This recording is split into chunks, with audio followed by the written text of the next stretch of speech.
Donald Trump se aproveitou das circunstâncias de um crime hediondo no Central Park para defender a pena de morte e a morte dos suspeitos do crime, gastando $85 mil por um anúncio no jornal da New York Times. 13 anos depois, descobriu-se que os adolescentes negros acusados não eram os culpados e foram libertados da prisão. E 4 deles declararam apoio a Kamala Harris. Vamos ouvir as informações com o nosso Bruno Silvestre aqui no plantão do Meteoro Brasil. Vamos lá.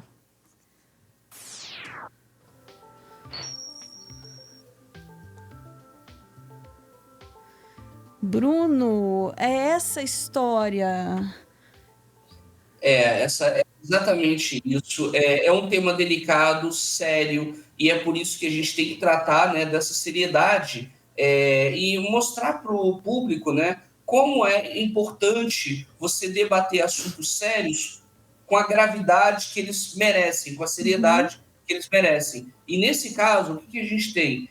O Donald Trump, ele se aproveitando a época do julgamento desse caso, ele usou seu poder econômico para pegar uma página inteira do New York Times para defender a volta da pena de morte no estado de Nova York por conta desse crime e dizendo que esses adolescentes negros deveriam ser mortos por conta do crime que cometeram. E com isso ele defendeu com unhas e dentes a pena de morte. Então, veja, não é só alguém com opinião, não é só alguém influente com opinião, é alguém com um baita de um poder econômico para despender $85 mil, que já é uma casa popular, fazer uma página inteira do The New York Times. E a gente não está falando de $85 mil de hoje, não. A gente está falando de $85 mil 13 anos atrás. Que, para comparação, deve ter o mesmo poder aquisitivo que mais ou menos uns $300 mil hoje. Caraca! Então, assim, o cara gastou essa grana para defender a pena de morte no The New York Times. Então, assim, a gravidade disso, ela só não é maior do que a ironia desse caso. Por quê? Porque ele defendeu a pena de morte, e inclusive para esses adolescentes, e depois provou-se que eles eram inocentes 13 anos depois. Caraca. Como é que você faria para devolver a vida se você tivesse executado esses garotos? Exatamente. É por conta desse tipo de situação que aquela frase que eu falei no corte anterior, e quem não viu vai assistir lá, é exatamente isso. A fina brecha que se deixa para que os inocentes passem, os malandros se aproveitam, mas a brecha ela tem que ser mantida. É por isso que a pena de morte ela não pode existir, primeiro, por essa questão de garantia à vida. Ou seja, primeiro, você não sabe se certamente foi aquela pessoa. E ainda que seja, aquela pessoa pode ser afastada da sociedade, mas ela não precisa ser executada. Não precisa fazer o que está sendo feito. Então, assim, conscientizar as pessoas disso, fazer com que elas tenham noção do que é esse abuso, é muito importante. E aí eu queria mostrar, Ana, um vídeo, né, que foi legendado pelo ex-político, em que um deles, né, fala sobre isso. E só o iniciozinho, né, nos primeiros 40 segundos, que mostram ele tratando disso, né? Vamos lá. Cadê meu mouse aqui? Aí. Good evening, people. My name is Corey Wise. 35 years ago, my friends and I were in prison for a crime we did not commit. Our youth was stolen from us. Every day, as we walked into courtroom, people screamed at us, threatened us because of Donald Trump. He spent $85,000 on a full-page ad in the New York Times, calling for our execution. Yes.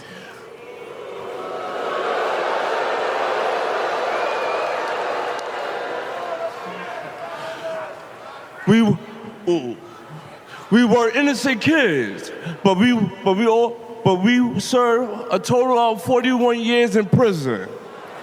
Deixa eu pausar um pouco para quem está só ouvindo aí, né? Eles ficaram 41 anos na prisão, né?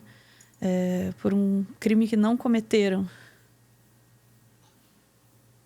E ainda arriscaram a pena de morte, porque imagina que um cara rico como Donald Trump está publicando anúncio de milhares de dólares na do New York Times para pedir a sua execução. Exatamente. Mais um pouquinho, Bruno? Pode ser só mais um pouquinho, Vamos só lá. para eles.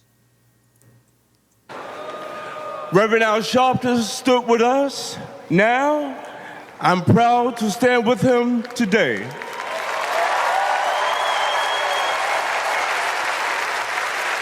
And listen, as my friend Corey Wise just said, Até aí tá bom, né? Basicamente, nesse final, né, ele diz que ele tá ali, ele tá no Congresso dos Democratas, né, em apoio à Câmara, e ele diz, né, que eles estão apoiando ela nesse momento. Eu acho que, como eu disse, às vezes a gente tem que escolher, e a nossa escolha, às vezes ela não é difícil. Por quê? É entre alguém centrado e o absurdo. Não se vota no absurdo. É isso que a gente tem que começar a entender.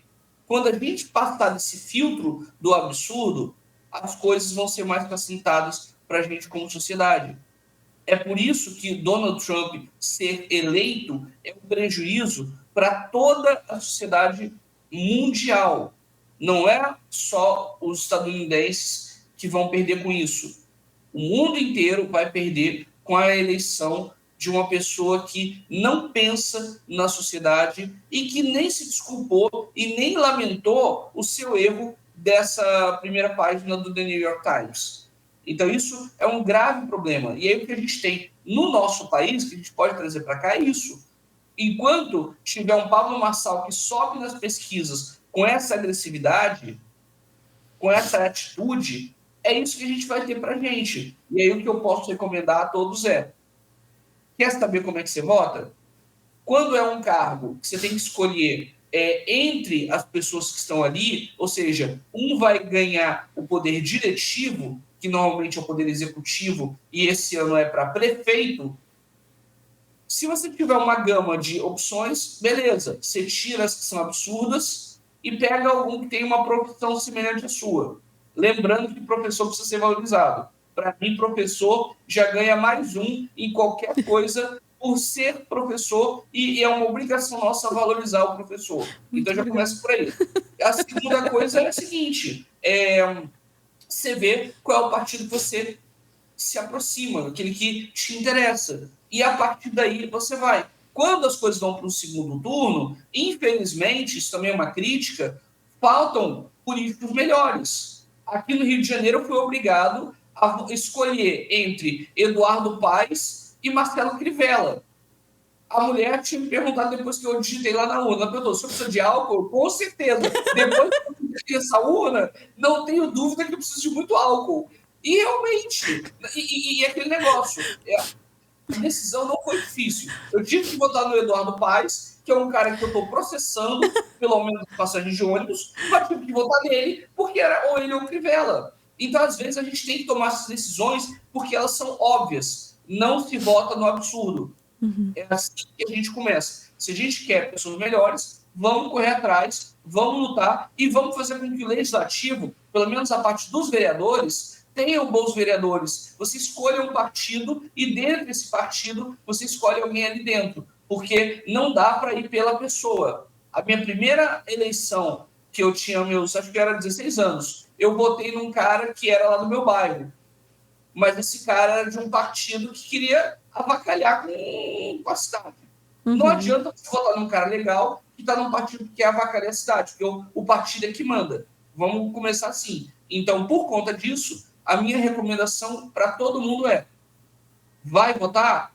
Escolhe um partido e dentro do partido você escolhe o vereador que você quer, porque é assim que se vota. E o que eu estou ensinando aqui é o básico, seja para a direita, seja para a esquerda, seja para o que for. Agora, só não vote no absurdo, porque o absurdo não pode ser admitido.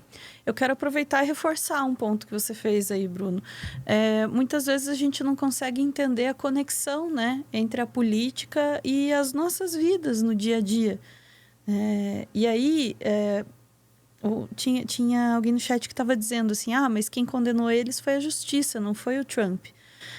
O Trump faz parte de um sistema político, primeiro, que ajuda a criar, né, os mecanismos para que esse tipo de injustiça aconteça. E ele participou ativamente de uma pressão social política para que eles recebessem a pena de morte. Eles poderiam muito facilmente ter sido condenados à pena de morte pela pressão política que o Trump fez. Para eles, eles, neste ponto, olham para isso e dizem: a política, ela tem um impacto direto na minha vida. E aí eu pergunto para você, você acha que não tem na sua porque você acha que você não corre o risco de ser preso injustamente? Você acha que você não vai precisar das leis e de leis justas? Você não vai precisar de um país justo? Você acha isso porque neste momento você está numa situação de proteção. Um momento em que você precisar que haja justiça, que haja leis, que haja governo, que haja manutenção do Estado, aí você vai perceber que o seu voto faz sim a diferença. O seu voto transforma a sua realidade individual e a de todo mundo mais. Inclusive para a legislatura e também, tá? Vamos pensar muito bem em quem que a gente está votando, porque a gente não é eleição para presidente, a gente, põe lá qualquer coisa. Aí o que a gente tem no Congresso hoje? Congresso travado, fazendo pressão em cima do Executivo e em cima do Judiciário. Pensa bem em quem que a gente vai pôr nesses lugares, tá? Toda eleição conta. Até mesmo para vereador, hein? Ficamos por aqui, Bruno, depois da bronca da tia Ana? É isso aí, com certeza. E apoiada, é isso aí. E até a próxima, pessoal. Vamos lá, o recadinho. Muito obrigada por ver esse vídeo até o final. Eu gostaria não apenas de agradecer a sua presença aqui com a gente no Meteoro, mas convidar você para conhecer o nosso segundo canal aqui no YouTube, que é a TV Cringe Brasil, tá aí na tela. A gente está aí fortalecendo a TV Cringe, tentando ali começar do zero um segundo projeto aqui, levando para lá os nossos vídeos documentários, com um pouco da TV dos anos 90, com um pouco de vídeo colagem, tudo junto misturado para falar de ciência, de filosofia, de história, de arte. Alguém ali no chat comentou, a TV Cringe Brasil, desculpa que eu não vou lembrar o nome, a TV Cringe Brasil supriu até a minha necessidade de documentários sobre curiosidades. Estamos aqui para isso. Hoje, às 9 horas da noite, estreia um vídeo sobre a mulher que criou o tarô. Você sabia disso?